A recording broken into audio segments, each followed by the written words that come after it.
नाम लिया नहीं था, अपनी वही परंपरागत साधनाएं हम करते थे। तो हमारे कमरे पे किराए पे एक आर्य समाजी प्राइमरी टीचर, प्राइमरी क्लास का यानी 5वीं तक का वो हेडमास्टर था। क्लास से ऊपर आयु हो चुकी थी उसकी, और दास उस समय 35-36 साल की उम्र का होगा, 35-34 का। तो एक तो बुजुर्ग होने के नाते, एक टीचर और शिक्षक होने के नाते हमें उसकी बहुत आदर करता था। और वो आदमी ठीक था, नेक विचार थे, बढ़िया बोलन चालन में। तो उससे कभी ये चर्चा होती थी तो मैं पूछा करता था, जी क्या आप ये मानते हो कि भगवान श्री कृष्ण ने द्रौपदी की साड़ी बढ़ा दी थी?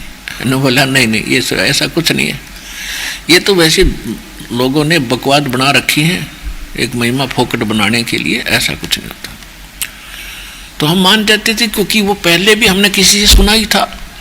फिर एक नेक व्यक्ति, शिक्षक आदमी कह रहा है तो सुलझा हुआ लगता, तो वो भी मान ली, हाँ चलो ऐसा भी होगा, नहीं होगा।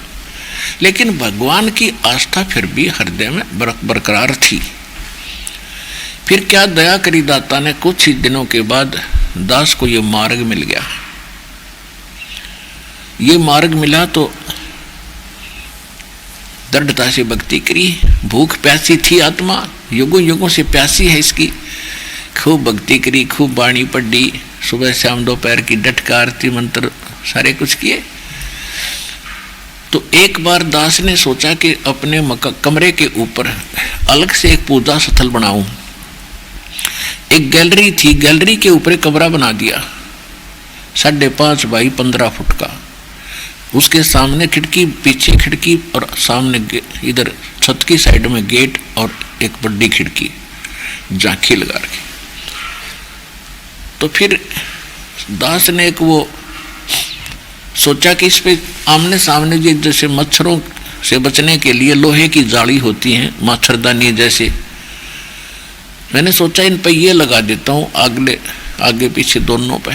एक पर लगा रखी थी, लगी लगाई आई थी, वो पुराना लाया था मैं, बना बना जंगला किसी का उतरा हुआ था, जैसे पुराने जो मकान फोड़ रखा था, वो बढ़िया लकड़ी बताया करते, वो बढ़िया लकड़ी थी, वो लिया था। आमने सामने वाली के उसके जाली लगी हुई थी, उनका ठीक होना।